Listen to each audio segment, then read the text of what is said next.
And every team owner knows exactly what I mean by that. Rio Michigami then making his second World Touring Car start. Now he's a full factory driver this year in the Castrol, Honda R&D, the red and grey Honda Civic.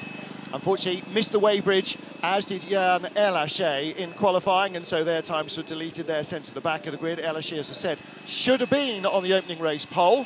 Just in front of them, John Philippi trying to find a tiny little bit of shade inside the car. Even with covers over the windscreen, it will still be 40 degrees, so you need to get as much cool air as you can. Well, the car's already on the grid here in Marrakesh, and lining up behind Tom Coronel, our DHL pole sitter for the opening race of the championship. Now, for the opening race, points remain the same, the format remains the same. The main race will be longer, not a huge amount longer, but another lap longer, possibly 2 on certain circuits, and there will be more points as well for winning that race and for the other positions. Daniel Nagy in the second Zengo Motorsport Honda. He lines up on row 6 of the grid. So Daniel had a reasonable qualifying period yesterday, picked up 2 spots because of the disqualifications ahead of him on the grid. Ted Björk in 4th. Top 4 on the opening race grid for Ted Björk. He is the top Volvo in the lineup in this opening race.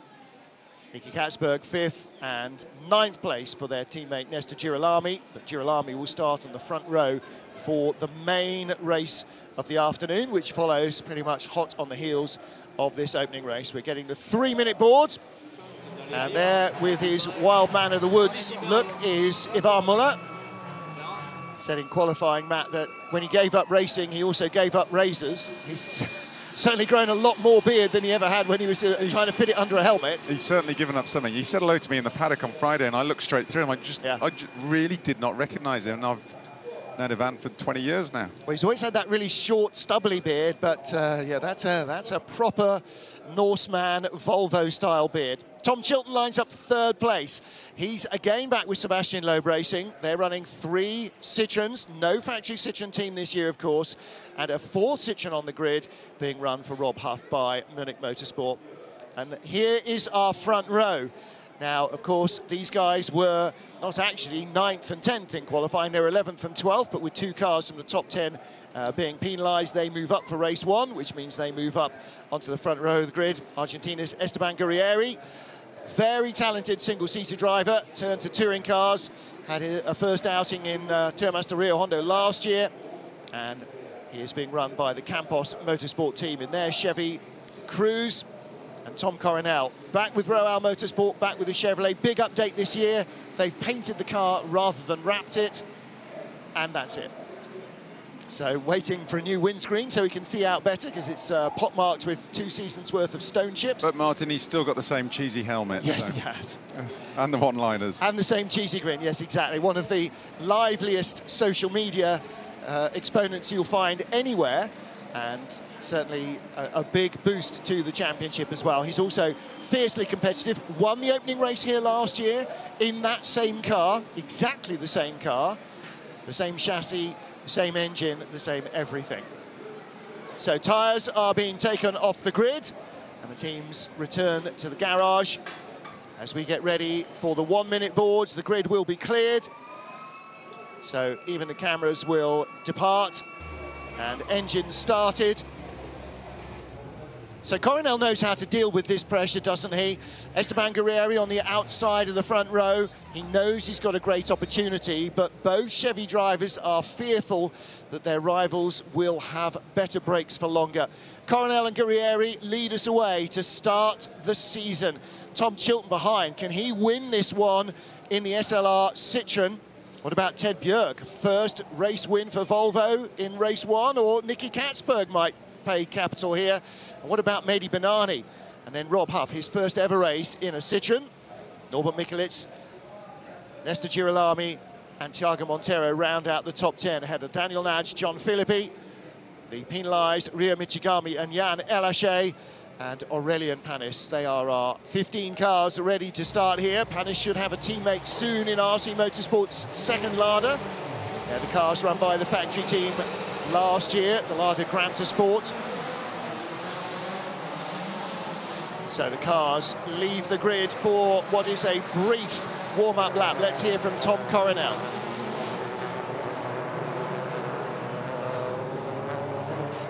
Okay, welcome race fans here at our first race of the WTCC.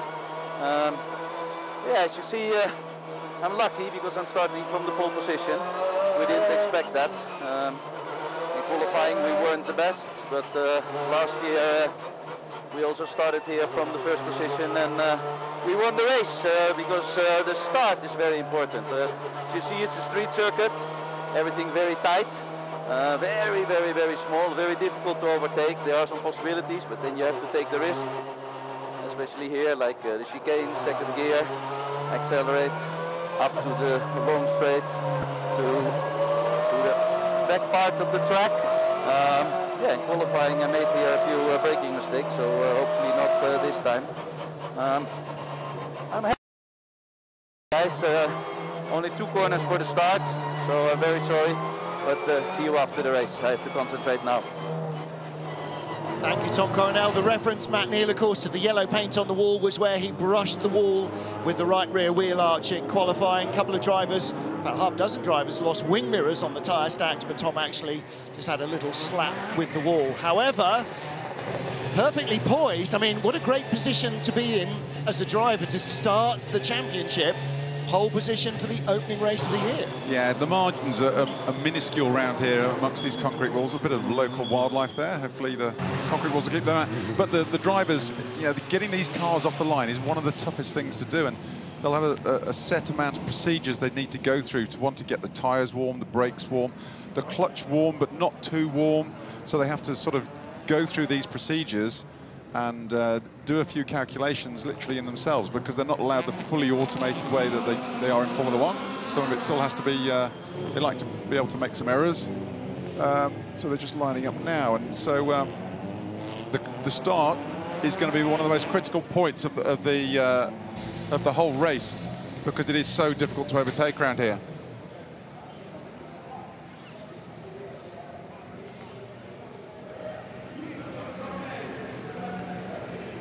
Green flag waves at the back of the grid. The race of Morocco is about to get underway. Tom Coronel on the right-hand side of your screen on pole position. Esteban Guerrieri.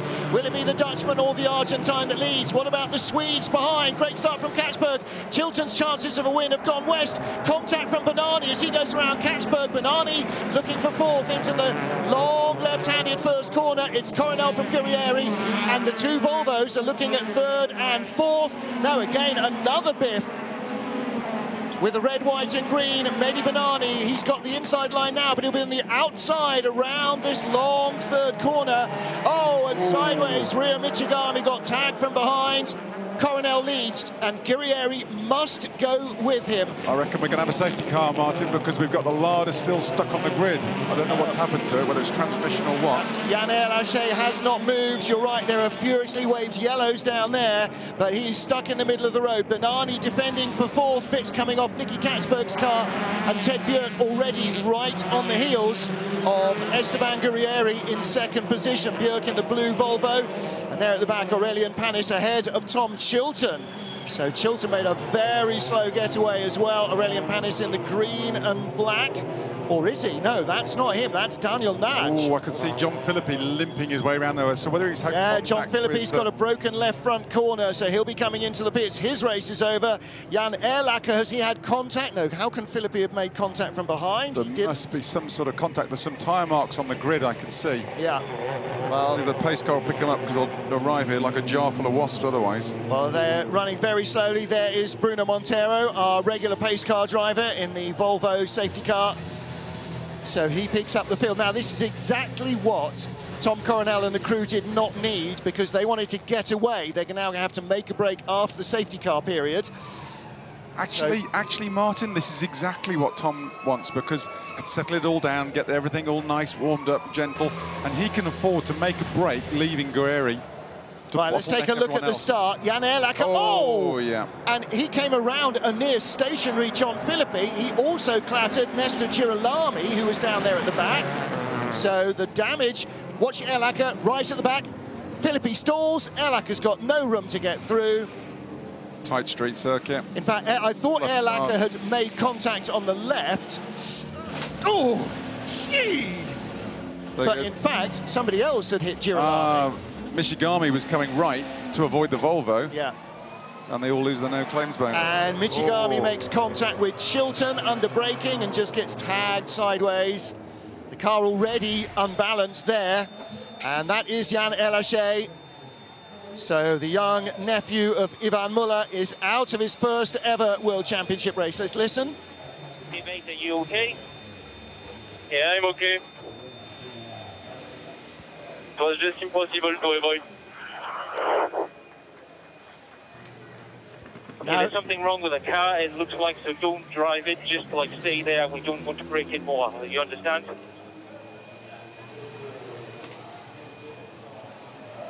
Well, that was a moment or two ago, obviously. And if it didn't say that was El Hassan, you could easily be forgiven for thinking that's Ivan Muller's voice, because he sounds exactly like a young Ivan Muller. John Philippi's back in the pits. Coming in is Rio Michigami, just under our right window. Wounded as well. Yeah, he's got another broken arm on the steering, hasn't he? Yeah, that real trailing arm is... Right. I'm afraid El Hassan may not start race 2 either. That was a big impact on the right front corner of the Lada. And I'm afraid, there's his mum on the left, Kathy Muller. I'm afraid El Hassan is probably done for the day. Safety car's going to lead the field through the pit lane again, because El Hassan's car is stuck on the grid. There's not a crane, and we're waiting for a flatbed truck to come round from one of the runoff areas to come and pick him up. Yeah, they've got flatbed trucks everywhere, so I'm surprised. Well, there are a couple at the far end of the pit lane, but they've got to come in and then they've probably got to go the full length of the circuit, Martin, because they're actually stationed at the end of the pit lane and they can't go. But they can come down the straight because all the cars are coming down the pit lane. Oh, you can't go the wrong way around, mate. Oh, yes, he is actually. Yeah. There we go. Yeah, no, he can, because there's nobody coming down this way. So now he's got to do a 3-point turn. You're not seeing it on your screen, but outside our window.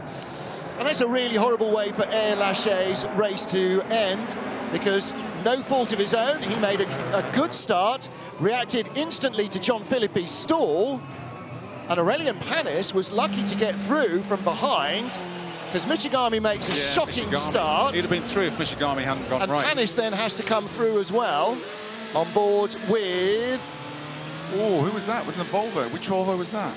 That's Nicky Katzberg. Oh, he's going around Chilton then. Yeah, trying to get around Chilton. And that this is Banani, 25, Mehdi Banani. So this is on board with Mehdi. He got a nudge there. He had another 2 nudges down into the hairpin at turn 3.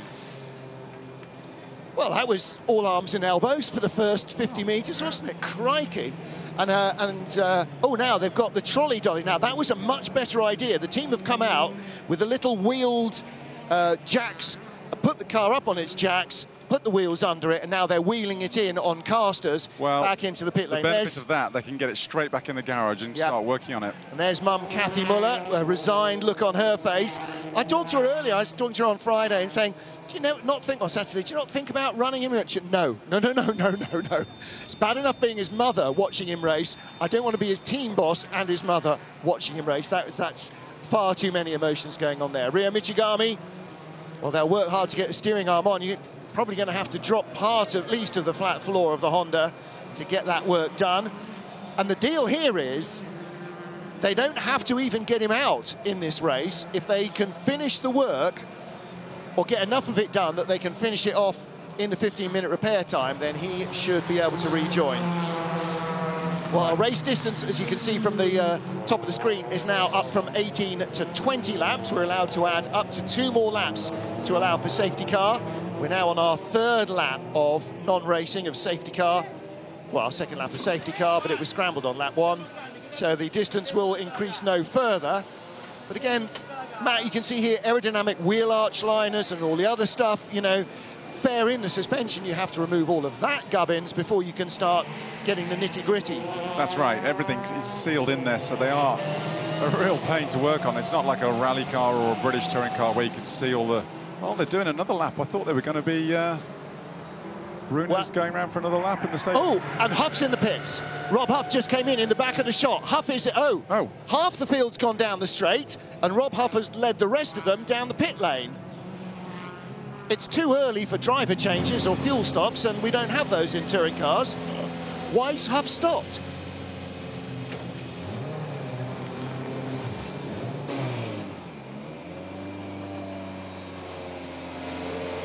Right, waiting to hear, but it's not coming. Overheating. He's overheating, and because he dived into the pit lane... Losing the power steering. We seem to be losing the power steering. Right, lots of smoke from under the bonnet. But because he dived into the pit lane, all the guys behind him followed him. Because they're unsighted, they don't know where everybody else has gone. Now they've got to try and catch up with the crocodile. Well, they've come round a blind corner, and suddenly, oh, we're going down the pit lane, just like we did the last 2 laps, so they followed him. So we now have 7 cars in the crocodile. And the others beetling around. A bunch trying to go at full whack, which I could see him from here. Absolutely on it, trying to catch him up. The reason Mirek sent them down the straight, our race director, was so that they could see the scene of the accident, be safe and happy that there was nothing there, and then he was going to get ready to release them. So he's now going to have to get Bruno to slow right down. No, he's already saying, right, OK, safety car will come in this lap. So Tom Coronel lights her off, it's exit sector 2. Tom Coronel and Esteban Guerrieri have to go the instant they come out of the final corner.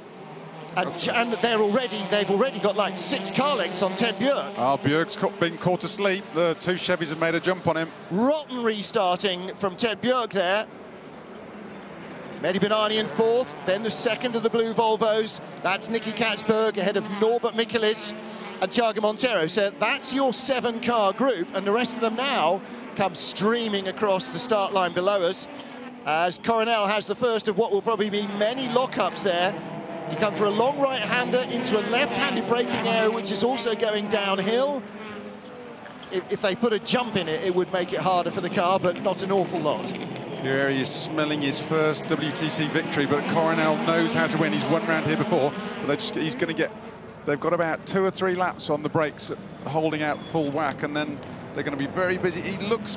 Oh, it looks a handful already, doesn't it? Do you not notice how Guerrieri already on the first racing lap after the safety car pulled out of the slipstream immediately to get some cool air? There's Tom Chilton ahead of Nesta Girolami. Don't forget, Girolami can't afford any damage. He's starting 2nd on the main race grid with more points available than there are in this race. Yeah, but Martin, he's also starting a good result in this race, isn't he? Yeah, well, he's way back, Girolami, but look at the Volvos here. They were both pulling out of the slipstream, cooling air. Cooling air is going to be absolutely critical for everybody here. Coming round for the 2nd full lap. 35-degree air temperature, 47-degree track temperature, so it's going to start smouldering on the tyres. Yeah, it really is. 2nd group just coming through now, led by Daniel Nagy. Well, Daniel Nagy, I'm going out on a limb here. I can't remember him scoring points last year. This might be his maiden point score if he can continue in that position to the flag. Tom Chilton 9th, Nesta Girolami 10th will be in the points, but right at the sharp end, Tom Coronel, Esteban Guerrieri. And Ted Björk's closed up. But now, Matt, as a driver, does he know that he's got limited time to actually do something about it before his car starts to suffer more than the ones in front? To be fair, Martin, Coronel is really driving with his head here. He knows the Chevy hasn't got the pace or the durability of the cars behind him, so he's almost saving himself, and you can see everyone's bottled up behind him. As long as he can keep that 2nd Chevy as a buffer between them, he's trying to save something for later on the race when the Honda and the Volvo will be stronger. But the other thing is, of course, he's in clear air. Guerrieri a little bit, but behind him, the Citroen, the blue Volvos, the Hondas are in progressively hotter and hotter and hotter air over their brake cooling, over their engine cooling, over their gearbox cooling, and they will start to suffer at a greater rate than him. It's like the queue to get off Sainsbury's car park, this lot. And there is your 2nd group, Daniel Nagy ahead of Tom Chilton. Yeah, so Coronel's just got to basically take a middle and leg defence and just defend, just be in the middle of the road, into every braking zone, make sure that Guerrieri has to go the long way round the outside. Well, Martin, yeah, but the other thing is if Guerrieri loses his brakes in the sort of as the Chevy will start to munch into its brakes, he could get rear-ended. You know, if he allows him to be too close, he almost needs to sort of pace him back, try and make a break. Pace him back, try and make a break. Yeah. Well, you can see the Guerrieri there running through the chicane, had a little bit more on the way out that Coronel did, but a little bit more isn't enough. You've got to have a lot more here. You've got to be able to make up 3 or 4 car lengths, and that's really hard. I reckon someone's going to get rear-ended before too long. Well, the longer the race goes on in this queue, the hotter the cars behind are going to get, the hotter the drivers behind are going to get. And the longer the brake pedal's going to get. The more frustrated, the more they need to make a move.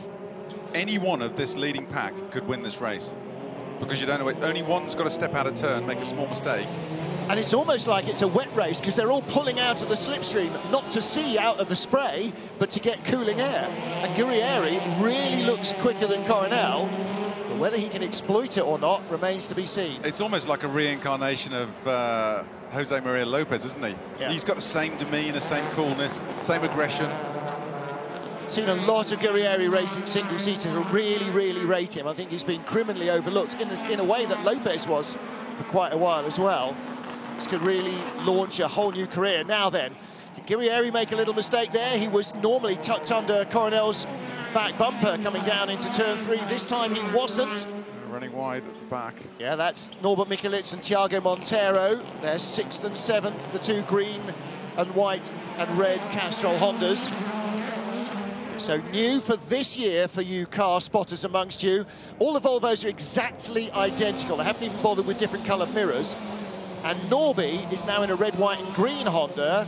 In fact, if you imagine that Norby is last year's Rob Huff, and the grey, red and white Honda is Rio Michigami, not Norbert Mikulits. So when I call Rio Norby, you'll understand why. Looks like Bjorg has lost one of his mirrors already. Here comes the second group. Daniel Nagy, Tom Chilton, Nesta Girolami. Well, Tom can now tell us where he thinks the Chevrolets are going to be weak, and the answer is under braking. Well, that just shows, because in the second group you've got Daniel Nagy leading it. Yep. You know, and you know, you've got Girolami in the Volvo and Chilton in the Citroen, who are noticeably faster. It just shows you how hard it is to overtake around here if they're still bottled up behind him. Exactly right. And Daniel Nagy, not with many years of experience behind him either. So let's take both Chevys look as though they're struggling under brakes now. Well, they all are, and you can see where the road dips away. There's those big black stripes where everybody locks up because the road just sinks from under you. Incredibly bumpy and undulations in those heavy braking areas. You don't have to have the tarmac drop away much for it to unladen the wheel and to allow it to lock.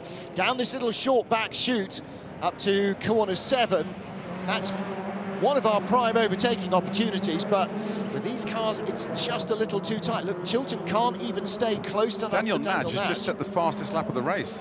Good boy. So this second group is actually closing in on the lead pack. Well, Aurelian Panis is at the back of the field in the second Zengo Motorsport Honda.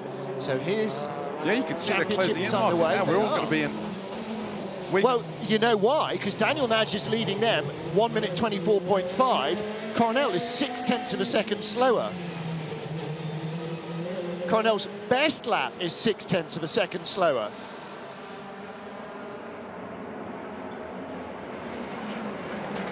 Down the straight come the lead, the magnificent 7. There you go. I knew that would come back to haunt us after we were talking about that earlier. 10 in well, it really is. It really is. And do you know what? That can only work better for Coronel. The more cars are bottled up behind him, the better. Okay, the fastest lap is 24.5, and now you also do 24.5. Manage a bit the speed, okay? Okay, the fastest lap. All right, well, Nesta Girolami being told, let's refocus here. Main race. Main race. You're starting second on the grid. Main race. Don't overcook anything. Well, they're also don't touch the wall. You know, because of the conditions out there, he's done a 24.5. He's hundreds away from it. So they're basically telling him he's as fast as anything out there. Just keep your head down. That's quick enough, Seb. Yeah, how many times did you hear that going out to Sebastian Vettel in his Red Bull days? Okay, that's quick enough. No more now. And that's what they're telling him, because if he oversteps the mark by even 2 or 3 inches, he might not have a car for race 2. OK, this Group 2, Daniel Nagy is actually pulling away from Chilton by the looks. Yep. I mean, the Hondas are a bit lighter than the Citroens, but that surprises me. Yeah, all the Citroens with 50 kilos of ballast, because it was the car that won last year's championship, but not being run by a factory team, so little change to the rules. It's come down from 80 to 50 kilos. And they'll run heavier as well in our second race weekend in Monza in Italy, and then the third race weekend, and then we will start to see the balance of performance changing to reflect the actual this year real-world performance of all the other cars. Yeah, Banani's not crawling all over the back of Ted Bjorg either. You know, it's all the Citroens don't seem super aggressive. Guys, brakes are going down. Brakes are going down. Well, didn't get much out of that other than brake. Yeah, brakes are going away. Brakes are going away. Well, now, this is what we expected. We heard that he'd broken his handbrake somehow on the line. Now, that's like your car handbrake. It's a lever. It's vertical rather than horizontal. You pull it backwards rather than lifting it up. But on the other hand, that could be utterly unrelated, you know, just a... No, Martin, this is pure temperature related. Yeah. But he's got... It's like being in a wet race where the leader has the only decent visibility. He's got the only clear airflow going into his cooling tank. Guerrieri's brakes aren't going too, because he's not got the airflow in front of the car. The cars are very, very similar in spec. Same car, run by 2 different teams, possibly 2 different brake manufacturers, 2 different pad compounds. So you know, in there somewhere, maybe ROAL go with, I don't know, Brembo, maybe, you know, somebody else in the Campos car. So that might be, that might be you know, a little difference there. Oh, Tom. And the pedal just went to the floor there, didn't it? He went for the middle pedal and there was no one home, and that's exactly what they feared. 3 laps, they said, would be all that the Chevy brakes could deal with. He joins at the back of the queue, and so now an Argentine driver may end up winning the first race of the championship. And leading the championship. Oh, boy. And not a 2-time Argentine touring car champion, Mr. Girolami.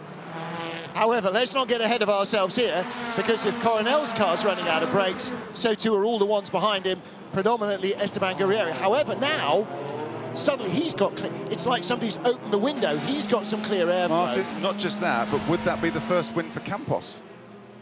Oh, good question. Oh, good question. Tom, he gave it away, man. Well, when the brakes aren't there, they're just not there. No, but you just drive accordingly, don't you? Yeah. Well, he was easy me to say. He was driving according to how much retardation he had last time he went for the middle pedal. Remember, we used to get those footbox shots of Alain Menu. He'd always... Yeah. No brakes, no brakes. Menu would always touch the brake pedal before he got onto it, before he got off the throttle, to be certain that there was firmness there. But Martin, the teams know this track is incredibly hard on the brakes. They know the temperature they can encounter here. So they've been having this problem for the last couple of years.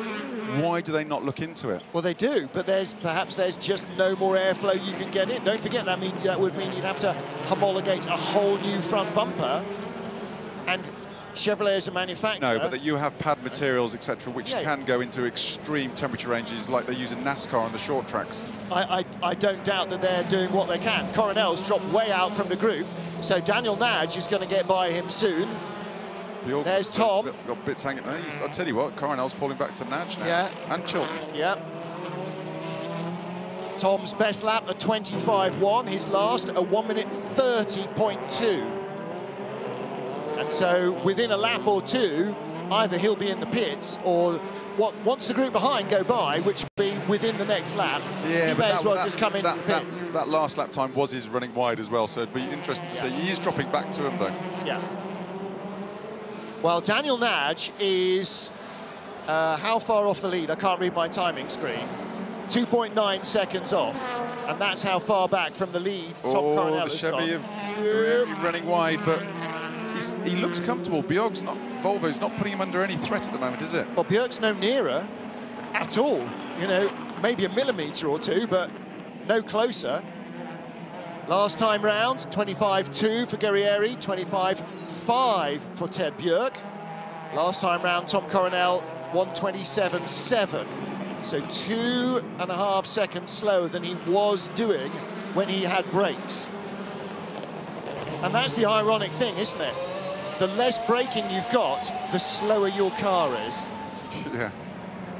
Because you've got to get on the brakes longer, which means you're off the throttle, which means the straights are shorter and the corners are longer.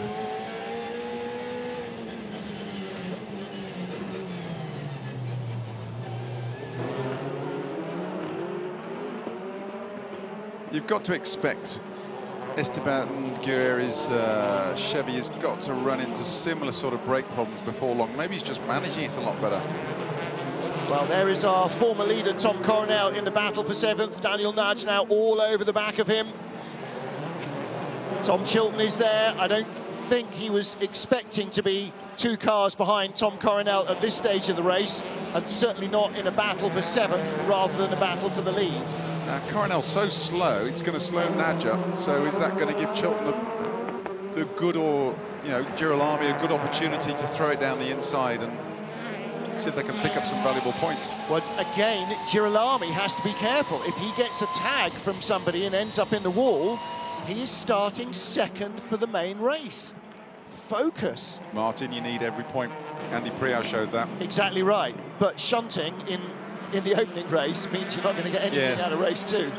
I agree, I agree. If it's a clear choice, go for it. If it's a half chance, leave it. Björk in 2nd place in the first of those 2 blue Polestar Volvos is driving his entire race on his own, isn't he? Completely oblivious of what the Chevys are doing in terms of line or whatever. He is driving to maintain his car. He's on the other side of the track. He's in clear air. Look at him, he's paying no attention to what they're using. Oh, Chilton's having a go at Daniel Nagy. Good man. Exactly as you said, Nagy getting bottled up behind has slowed him down. Drag race Citroen against Honda down there. So Coronel and Chilton, former teammates. Chilton's got the inside. Yep. Can he get it stopped? Yes, he can. So Chilton now moves up to 8th place. Problem is, Chilton's now going to get bottled up behind Coronel. Now in 6th position, the back of this queue, is Tiago Monteiro, who is likely just sitting there going, la-di-da, la-di-da, points for 6th, and I'm on pole for the main race. That'll do. That's not a bad start to anybody's championship. Good move by Chilton, very opportunistic. Yeah. Just waiting for that moment where Daniel Nagy drifted wide, got alongside him down the back stretch, and then into turn 11, through he went. Oh, look at that. Nice clean move. Yep, there was room, there was no touch. Chilton made sure there was no touch on the exit as well. He wanted all the power on the road, and through he went. Now he's got to have a look at Coronel. Tom Coronel still doing 1:27.5s. That's restricting everybody behind. The race leader, Esteban Guerrieri, 1:25.5s. Campos team looking very excited. Well, actually, that's... So they know the race is going on. No, that's one of Tom's guys, isn't it, from ROAL down at Zengo. Oh, Nagy's coming back at Chilton again now. Yeah, but he's on the outside there, and that's not going to really work. Chilton, you can see his Citroen squirming under the brakes. Well, Nagy's now in the same position that Chilton was, isn't he, where he's stuck. You know, he's behind Chilton. He can afford to maybe throw a move down the inside. Guerrieri still leads. The gap is 0.6 of a second to Ted Björk. Björk is getting no closer, but Guerrieri there has a bigger lock-up than previously. 17 laps down. Well, John Philippi, good news for him is that Sebastian Loeb Racing have changed the front end of his car, rear end of his car, whichever it was, I forget now, and he has rejoined the race. Rob Huff still in the pits. There's John Philippi in the Oscaro Citroen. Must remember not to say Chevrolet this year. Jan Elachet. The car, I'm sure, still in the RC Motorsport Lada garage. RC Motorsport, incidentally, is a team created by all the guys who were in the Lada camp last year. So they know the cars well. And Max, their chief engineer, is the guy who's leading that outfit. Esteban Guerrieri still leading. Coronel now getting a little hurry up from Tom Chilton. Chilton giving a bit of a rub under braking because Chilton's expecting to brake later and Coronel's having to brake earlier and earlier. Chilton also doesn't want to be jumped again by Daniel Nagy, does he? Want to be jumped. Yeah. Bad enough to go from 3rd position down to 8th without being bumped back down to 9th again. Back over the finish line, 3 laps to go for these boys. Well, Aurelian Panis still in the race in 11th, so just a little out of the points. But if anything goes wrong with any of these guys, Panis will score points on his debut. In fact, Chilton lost it under braking there, Matt, and slid into the back of Coronel. I think Coronel's just braking earlier and earlier and earlier, just trying to get his... Oh, he's through as well. Good move again.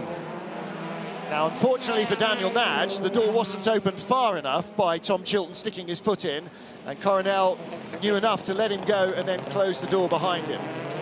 Now, Chilton should be able to bolt from this group now. Salvage something, considering he was slow off the start. Yeah. So Chilton up to 7th place and just wants to get away, even a few car lengths would do, to get away from Tom Coronel.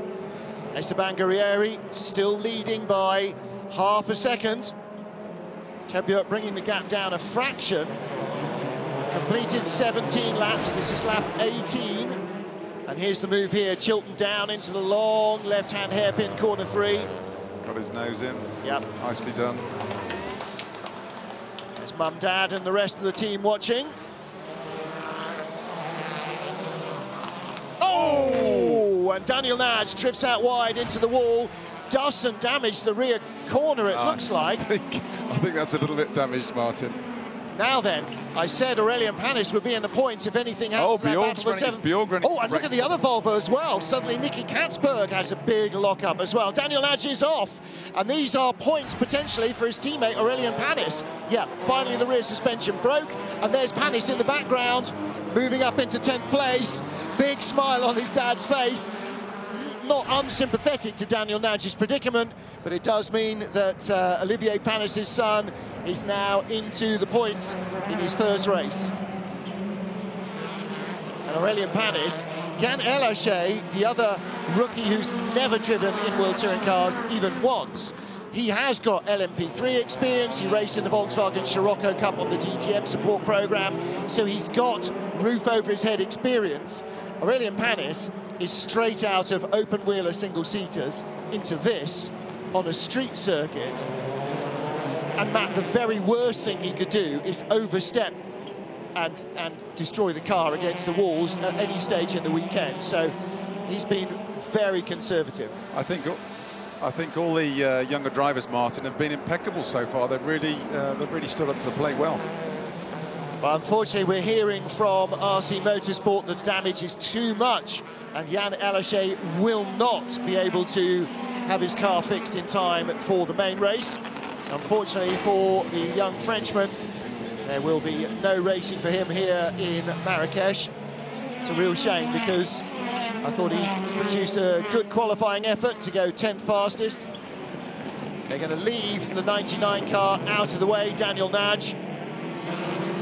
So everybody knows it's there. So that's final lap now, and that's yellow flag in that sector, so it's no overtaking there. All he's got to do is keep his head, and he's going to get his first touring car win. Well, we're ringing the changes, aren't we? After 3 years of domination by an Argentine driver who won the opening race of the season and was never headed, an Argentine driver is going to win the opening race of the season. I thought we got rid of that Argentinian flag for a bit.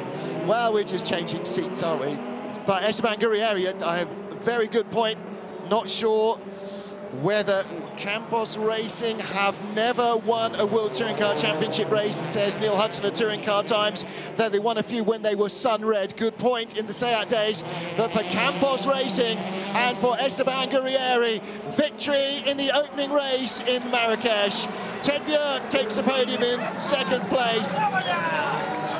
Vamonos!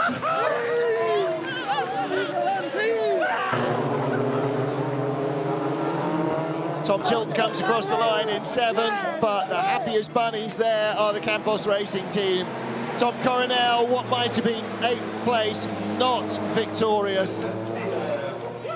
Campos Racing claim their first World Touring Car Championship win. And completing the podium, here at home, Mehdi Benani.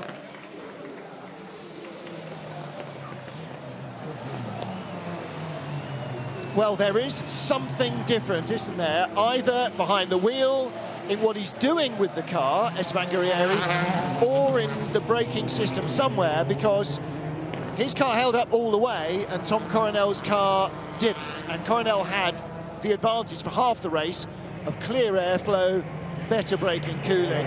But in the end, victory went to aggressive Esteban. Hot work, but you don't care so much if you're Guerrieri compared to if you're Coronel. Tom Coronel out of the car, but not, unfortunately, in winner's circle. Victory goes to the man who started second, Esteban Guerrieri. And Alex Legui is down with him in Parc Fermé. What a way to start the race for Campos Racing. What way to start the season for Campos Racing. And this gentleman here, Esteban Guerrieri, congratulations. Thank you very much. Thank you. All the team Campos made it possible. We just made a deal a couple of weeks ago to be here, and now we are winning the first race. So, well, it's some incredible feelings going through me. Thanks to my family, to all my friends in Argentina. They are watching through Fox Sports, of course. Thanks, everybody. And, well, now we prepare for the second one, but we have the first one in our pocket. Talk us through what went through your head when you saw poor old Tom Coronel losing his brakes. Yeah, well, I saw Tom locking up the rears quite a bit. It looked like he was having a bit of trouble with the brakes and with his balance, so I just waited. I pressured a little bit, but also my car was, you know, losing brakes, losing performance, but apparently less than his, and then he did a mistake around of the brakes. Probably, I'm sorry for Tom. He's a great guy, but well, this is racing. He for sure will have the revanche. Congratulations, great start to the season. Well, not just his friends and family, but Jose Maria Lopez also watching at home in Argentina. Martin, if you close your eyes, he even sounds like Pachito. Yeah. Well, he's got all the aggression, and like Pachito, a very solid single-seater background behind him. So, yeah, Jose Maria Lopez a minute ago tweeting his congratulations to Esteban Guerrieri. Victory in the World Touring Car Championship. Vamos, Bebu Girolami in the main race, he says. Well, Girolami is going to be starting on the outside of the front row of the grid. But Esteban Guerrieri, at the moment, is our championship leader with 25 points tucked in his back pocket. Rob Huff failed to complete the race. John Philippi did get back out. Huff didn't. Rio Michigami's car didn't. And Yann Elochet, unfortunately, will not compete in race 2 either. But this is the key moment. Tom Coronel's brakes just vanished into the ether. The brake pedal went all the way to the floor.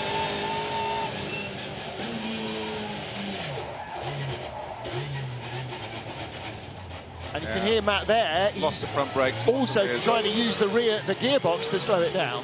He's lucky he didn't turn him into the wall, to be fair. Yeah, you lose the temperature range goes out of whack on the front brakes. You lose the retardation off the front. You can compensate it either by winding more to the front, which ultimately accentuates the problem, or more to the back to try and give yourself more bias. But then that accentuates the problem as well, but can actually give you some more longevity to try and get to the end of the race. But the only way solution really is driving with your head and less pressure on the right foot, or left foot if you're left foot braking. So. Well, he was clearly bottling them up. Coronel was driving as slowly as he could. Esteban Guerrieri, our points leader from Ted Björk and Mehdi Benani. Tiago Monteiro finishing there in 6th place, but he also got 5 points for pole position, so he's 4th in the standings, top Honda driver. So we've got Chevrolet leading, or a Chevy driver leading, from a Volvo driver, from a Citroen driver, from a Honda driver. Excellent, exactly what we want, exactly what we were hoping for this season, or hoping for from this season, is a host of different winners. And we start out with victory for a man who might now, already 1 into 24 races, be starting to think, I could do this. I could do this more often. I could enjoy winning. Well, Yann Elochet will be hoping for more luck next time out in Monza. Race 2 start will be delayed by 15 minutes because of our long main opening race. The main race will be knocked back a little because we have to still refuel the cars, rehydrate the drivers, Matt Neal, which is going to be really critical as well after, what, nearly an hour sweltering in their cars already. Yeah, the cockpit temperatures will be in excess of 60 degrees C, so some of the drivers have got the cooling systems, some haven't. So again, as you say, rehydration and hydrating before the races is absolutely paramount. Final word on the Have Campos Ever Won Before contest from Neil Hudson at Touring Car Times. When they won before, it was 20 racing, not Campos. Here, the race in Morocco, Circuit Moulay El Hassan. Please put your hands together for our drivers. In third position from Sebastian Loeb Racing is Mehdi Banani. Well, as you can see, Alex been told to introduce Mehdi, and unfortunately, he's still been glad-handing in the garage and legging it up to the podium. So, meanwhile, Daniel Nadji's car is recovered. Ladies and gentlemen. Let's try it one more time. Put your hands together for local hero, Mehdi Banani.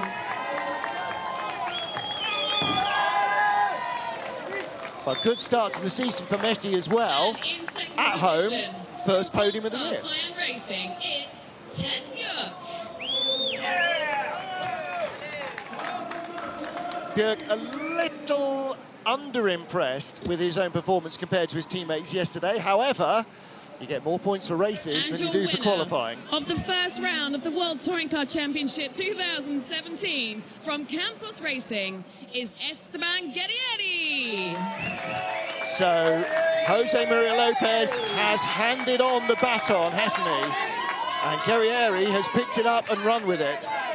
On the WTCC Trophy, Campos Racing once again is Esteban Guerrieri. So Guerrieri scores his first win in World Touring Cars. Becomes the second Argentine to win. Argentina now with 30 wins. One for Esteban, 19 for Pachito. 29 for Pachito, beg your pardon. And now the national anthem for Esteban Guerrieri and Campos Racing.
Presenting the trophy to our third place, Mehdi Banani, is Mr. Adil Ziadi, Director of Oil and Gas, Africa.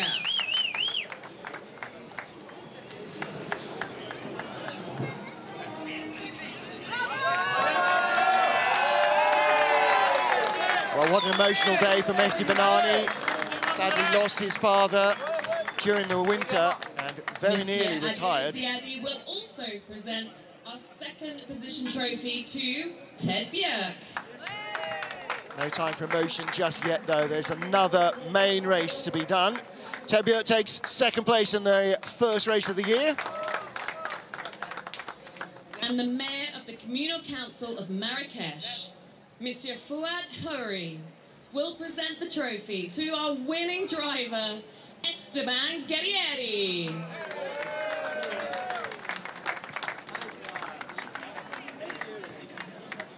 Well, that's a big old trophy to get back in the overhead locker on the way to Argentina, but Guerrieri won't care where it goes. He has his hands on his first World Touring Car Championship win. Monsieur Fuad will also present the trophy to our WTCC Trophy winner, once again, Esteban Guerrieri. And not being a factory driver, he's also leading the independent standings from Mehdi Benani.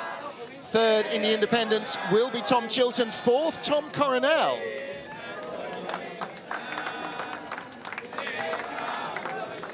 Mr. Fuad will now present the trophy to our winning manufacturer, to Chevrolet. So Campos Racing claim their first World Touring Car Championship race win. Chevrolet still winning. When did RML first put pen to paper on the Chevy Cruze? WTCC official photograph. Well, understandably, a lot of love here for Mehdi Benani.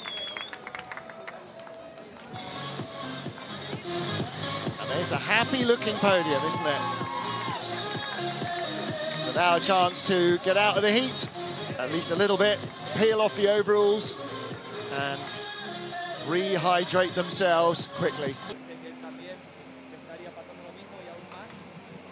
2 minutes till repair time starts. And there is your race one winner. The opening race falling to Argentina's Esteban Guerrieri. In the next 15 minutes, cars will be refueled, retired. The brakes will be bled if they need it, and some of them may do. Cars like Daniel Nadjes will have to have last-minute damage sorted out. He clipped the wall, and then the rear suspension came apart. And Daniel Nadj, the green and grey number 99 car, right in the centre of the bottom of your shot there, they're now up against the gun. If that had happened 6 laps earlier, they'd have had a whole host of time in the opening race to fix it, as Rob Huff's team have, the all-inkle car. Although the door is open on Huff's car, didn't know, maybe it was open when it went into Parc Fermé. We'll have to wait and see, or whether he's going to be dropped to the back of the grid or not.